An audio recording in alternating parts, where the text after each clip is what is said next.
السلام عليكم ورحمة الله وبركاته. كل سنة وانتم طيبين يا جماعة. شايفين طبعا احنا بنعمل ايه دلوقتي؟ دي المرارة، بص بنطلعها ازاي. احنا النهارده الفيديو بتاع النهارده هنوريكم فتح بطن الخروف، تطليع المرارة، ونزول السقط كله اللي هي احشاء العجل، يعني بطن العجل كلها. وكل سنة وانتم طيبين. السلام عليكم ورحمة الله وبركاته. كل سنة وانتم طيبين يا جماعة. عيد الأضحى قرب اهو، وطبعا الناس اللي بتذبح خروف وعاوزه تتعلم مثلا اطلع البطن ازاي بعد السليخه، تفتح بطن الخروف ازاي وتطلع الحاجه اللي جواه ازاي، اللي هي الممبار والكرشه والفشه والكبده والقلب. انا هوريكم بالظبط. احنا بنسمي بسم الله الاول، ونفتح طبعا بحرف الكازلك، نجيب حرف السكينه كده اهوت، ونفتح بطنها كده بالراحه لحد تحت. لما تيجي كده تحت في عظمه كده قرقوشه كده هتقابلك، هي دي اخرها. هي حته قرقوشه هتقابلك دلوقتي اللي هو ايه عندها دلوقتي هو كده. ونوسع كده من جنبين، جنب ده والجنب دوت، واخد بالك. والحاجه هي بتوسع. دلوقتي احنا هنطلع الطرب الاول، نطلع الطرب. الطرب بتاعه عامل ازاي؟ الطرب بتاعه تلاقيه كبير، بسم الله ما شاء الله. طبعا الناس دي في ناس عشاق الطرب دول. هو بنشط طبعا، بيبقى على الكرش، بيبقى اكتر حته فيه بتبقى على الكرش. هو بيشد اهو قدامكم اهو يا جماعه. بسم الله الرحمن الرحيم. لما تسلكوا كده وتطلعوا كرات حته واحده على بعضيها احسن.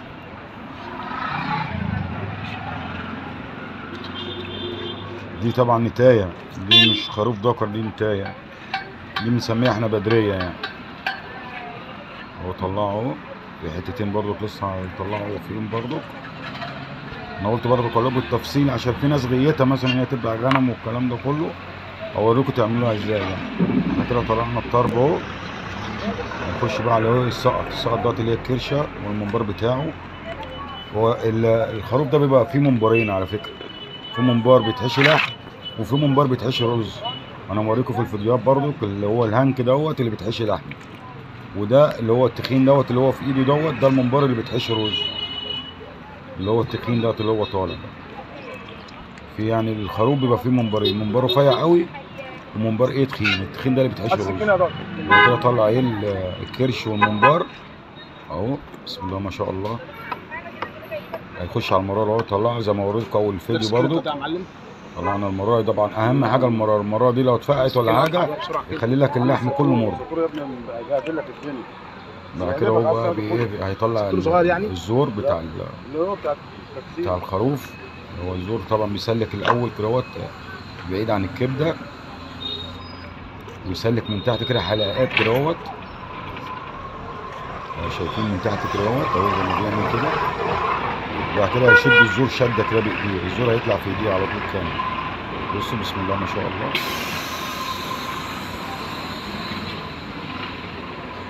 الزور اهو طلع اهو، بسم الله الرحمن الرحيم. اللي جواه ده القلب طبعا، اللي هو ايه هيطلعه من الزور، القلب اللي في ايديه ده دلوقتي. الله اكبر، بسم الله ما شاء الله، بسم الله ما شاء الله. ده الزور اللي هي رئتين يعني الفشه، يعني احنا ولاد بلد بنقول عليها فشه. في ناس تقول لك الرئتين وناس تقول لك الزور، دي الفشه يعني. بعد كده نطلع بقى ايه كبده. احلى كبده الكبده الضاني دي، بتبقى زي العسل والله. احلى كبده الضاني. والكبده الضاني دي بالذات بقى تعرف ان هي بلدي، مش زي الكبده المستورده. ممكن الناس بتجيب كراتين كبده مستورده وتفكها وبتاع وتقول لك ده كبده بلدي. اضمن كبده تاكلها الكبده البلدي. الله اكبر، الله اكبر، بسم الله ما شاء الله. وادي القلب بتاعنا اهو. كل سنه وانتم طيبين يا جماعه. ادينا عرفتكم حاجه كده اهوت. كل سنه وانتم طيبين.